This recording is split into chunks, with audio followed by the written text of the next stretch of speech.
You can see that things are quiet in Richmond's Capitol Square right now, and while the streets are relatively empty, authorities remain on guard for what could happen.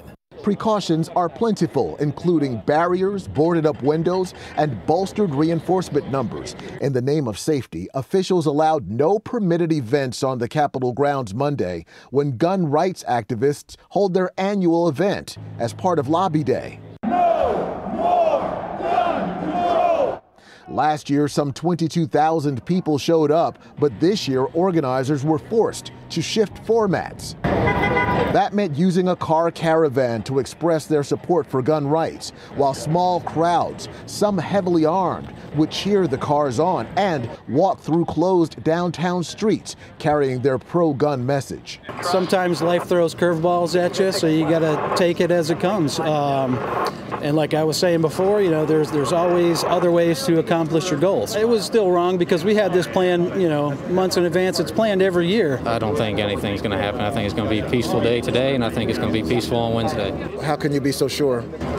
Well, I can't. I mean, all we can do is pray to God. They're getting into the Capitol tonight. After the January 6th riot, Capitol authorities say they received intel of credible threats to all 50 state houses. When we're supposed to be the land of the free, that is a joke. That is a complete joke. In advance of protests, officials across the country put extra security in place just in case, with shored up buildings and a show of force. Back here in Richmond, authorities urge that people avoid the downtown area around the Capitol for the next several days.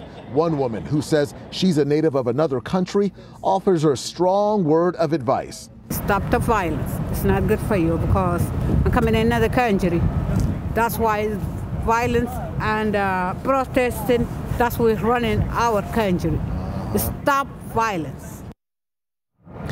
Though there were no serious incidents to speak of yesterday, the heightened sense of security will continue. In fact, Capitol Square here in Richmond will be closed for the remainder of the week. And in these times, less lawmakers will be here than normal as the House of Delegates is meeting virtually while the Virginia State Senate is meeting in person.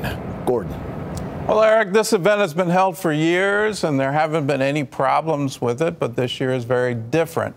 How concerned were state officials and what steps did they take to beef up security? You could tell being on the ground here, Gordon, that state officials were very concerned, and there was beefed up security. You can see these grates right here behind me, these barriers. They were actually moved out a little bit farther yesterday from the building to keep people even further from the building than they are right now. There were dump trucks in roadways blocking off several streets here in downtown Richmond. Some of that has been moved away at this point, but you can still sense a heightened sense of security in terms of a lot of police officers in and around the downtown area. Still, buildings are boarded up. That has continued. I think that there was a collective sigh of relief yesterday, but not one that is leading people to rest on their laurels, knowing that there's still tomorrow, which is the inauguration, and then this credible threat that is really sort of to the point where they don't know when someone could strike. So it's always a case of remaining on high alert, and I think that's going to be the case for the duration.